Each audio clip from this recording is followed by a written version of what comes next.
أنثى تعانق دمعة الفكر تناجي الله في صبر وترجو رحمة.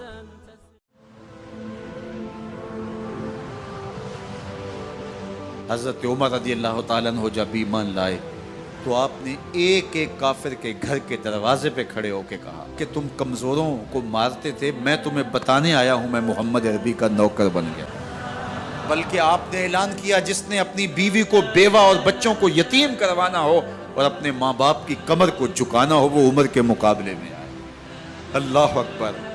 زنیرہ نامی ایک خاتون تھی، بہت کمزور، راوی کہتا ہے کہ اس کی ہڈیوں میں گودا نہیں تھا، عشق رسول تھا، اور اس کا ظالم آقا اس کو مارتا ہے، اور جب مار مار کے تھک جاتا ہے ادھر سے عمر آ رہے ہیں، یہ اسلام لانے کے پہلے کی کہانی ہے، ادھر سے عمر آ رہے ہیں تو اس نے کہا عمر تم جوان آدمی ہو تو یہ چھوڑتی نہیں ہے اپنے نبی کا نام، ذرا تم آؤ۔ عمر کوڑا پکڑ لیتے اسے مارتے مارتے مارتے تھک جاتے ہیں تو پانی پینے لگتے ہیں، تو کہتے ہیں مجھے تیرے پہ ترس نہیں آیا لیکن میں ذرا پانی پینے لگا ہوں، اور پھر گلے کے اندر ڈال کر کے کوڑا اور اس کی رسی کو بل دیتے ہیں اور اس کی آنکھیں باہر نکل آتی ہیں اور کہتے ہیں بلا اپنے نبی کو جو تیری آنکھوں کی بینائی واپس کرے۔ اللہ اکبر۔ تو اس نے آسمان کی طرف منہ کر کے کہا مالک میں کبھی بھی آنکھوں کی بینائی نہ مانگتی لیکن اب تیرے نبی کی عزت کا سوال ہے۔ آنکھوں کی بینائی واپس ہو جاتی ہے۔ زنیرہ کو بڑا مارا، آج عمر گلیوں میں آنکھوں میں آنسو ہیں اور عجیب دل بے تاب ہے اور کہتے ہیں آؤ بھئی میں حضور کا غلام بن گیا ہوں، تمہیں بتانے آیا ہوں۔ زنیرہ نے موڑ کاٹا تو آگے عمر یہ آواز دے رہے تھے۔ زنیرہ ایک کونے پہ کھڑے ہو کے رو کے کہتی ہے عمر تم تو بڑے اس دن جوش و غضب میں تھے اور تم مارتے ہوئے تھکتے نہیں تھے۔ تو عمر نے کہا زنیرہ اس دن میں نے دیکھا نہیں تھا، اب میں محمد عربی کو دیکھ آیا ہوں۔ جنہ ویکھیا نہیں ہو کرن گلاں، جنہ ویکھیا نہیں ہو کرن گلاں، جنہ ویکھیا ہو تے بول دے جڑے محرم راز حقیقت دے اور راز حقیقت کھول دے۔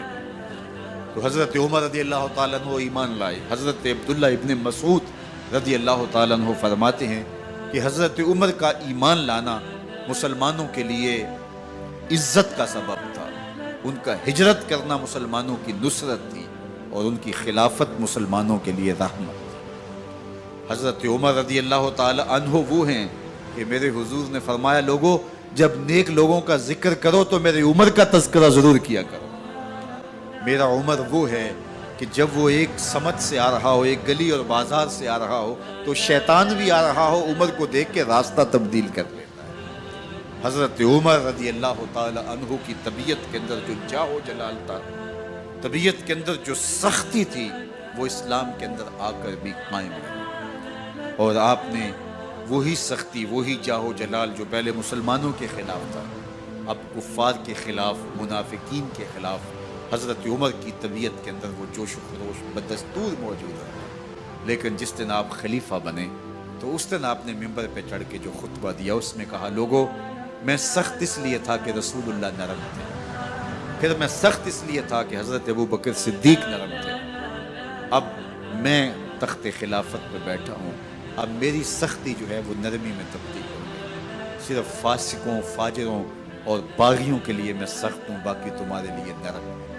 سب سے کم جو تنخواہ بیت المال سے اگر کسی وجود نے لی ہے تو وہ حضرت عمر رضی اللہ تعالیٰ عنہ نے صرف 2 جوڑے لیتے تھے سال میں، اور راوی کہتا ہے کہ میں نے دیکھا ہے کہ اس میں بھی 17 پیوند لگے ہوتے تھے۔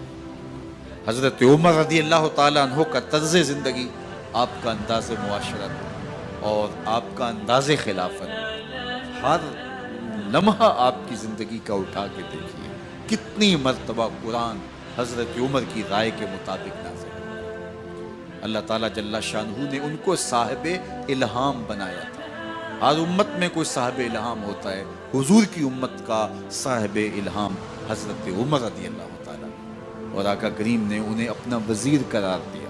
فرمایا میرے 2 وزیر آسمانوں میں ہیں، 2 وزیر زمینوں میں ہیں، آسمانوں کے وزیر جبرائیل اور میکائیل ہیں اور زمین کے وزیر ابو بکر اور عمر رضی اللہ تعالی عنہما۔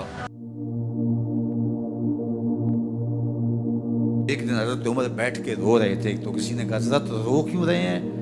فرمایا کہ میں اس لیے رو رہا ہوں کہ فلاں پل سے بکریاں گزری ہیں، تو پل کے اندر شکستگی تھی، ٹوٹا ہوا تھا پل درمیان میں، اس میں ایک بکری کی ٹانگ ٹوٹ گئی ہے، تو میں ڈرتا ہوں کہ میرا رب یہ نہ پوچھے کہ عمر تو نے پل صحیح تعمیر نہیں کروائے تھے کہ ایک بکری کی ٹانگ کیوں ٹوٹی ہے۔ یہ ہیں حضرت عمر رضی اللہ تعالی عنہ۔ اللہ اکبر۔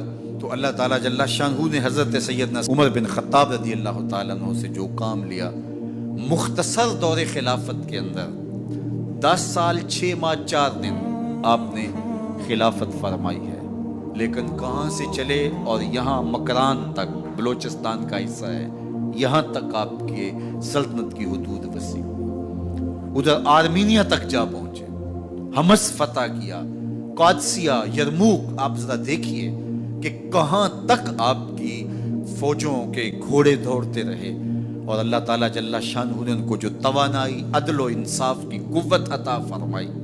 اللہ اکبر۔ جب زمین پہ عدل کیا ہو تو زمین بھی حکم مانتی ہے، اور حضرت عمر وہ تھے جن کا حکم ہوائیں بھی مانتی تھی، زمین بھی مانتی تھی، جن کا حکم جو ہے وہ آگ بھی تسلیم کرتی تھی اور دریا بھی ان کا حکم مانا کرتے تھے۔ مصر کے اندر یہ رسمیں بد جاری تھی کہ سال کے بعد ایک دوشیزہ کو زیورات پہنا کے اچھے لباس میں ملبوس کر کے دریا کی بھیڑ چڑھایا جاتا، اس کی قربانی دی جاتی، اس کا خون بہتا تو دریا چلتا۔ جب مسلمانوں نے مصر فتح کیا تو گورنر نے لکھا کہ اسلام تو اس طرح کی رسوم کی اجازت نہیں دیتا، لیکن خشک سالی ہے، لوگوں کی فصلیں ویران پڑی ہے، تو حضرت کیا کیا جائے؟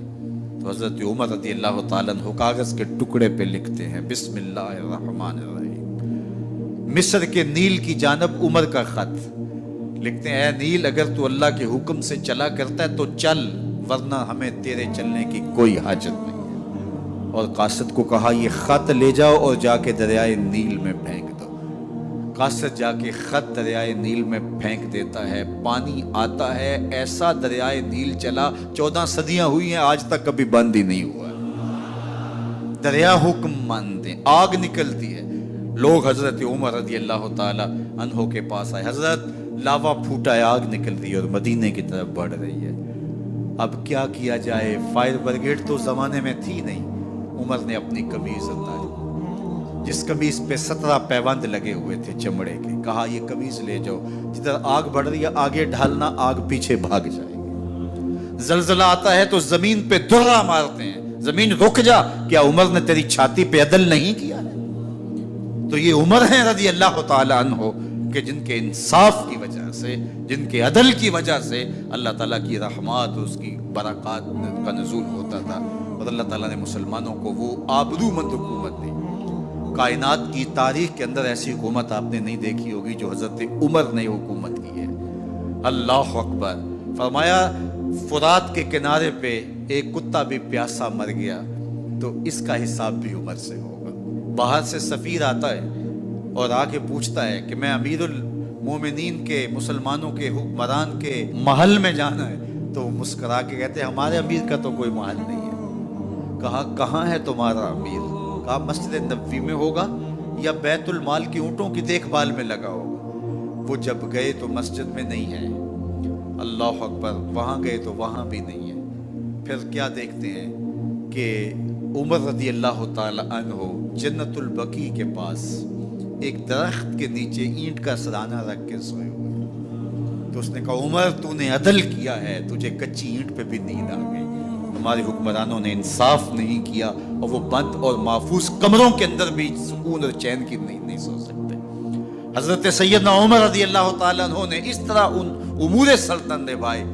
آپ دن کو لوگوں کی دیکھ بھالی کرتے، لوگوں کی ضروریات سنتے سمجھتے، اور جب رات پڑتی لوگ سو جاتے، عمر مدینے کی گلیوں میں پہرا دیتے۔ کائنات نے کوئی ایسا بھی حکمران دیکھا ہوگا؟ اللہ اکبر۔ وہ مجاہد جو مختلف محاذات پہ گئے ہوئے ہوتے، ان کے گھروں کی دیکھ بھالی کرتے، ان کی ضروریات کا خیال رکھتے، ان کی آبرو کا پہرا دیتے۔ راتوں کی تنہائیوں کے اندر حضرت عمر اٹھتے اور جا کے گشت کرتے، چکر لگاتے، دیکھتے کوئی آنکھ پر نم نہ ہو، مفلسی کا کسی گھر میں ماتم نہ ہو۔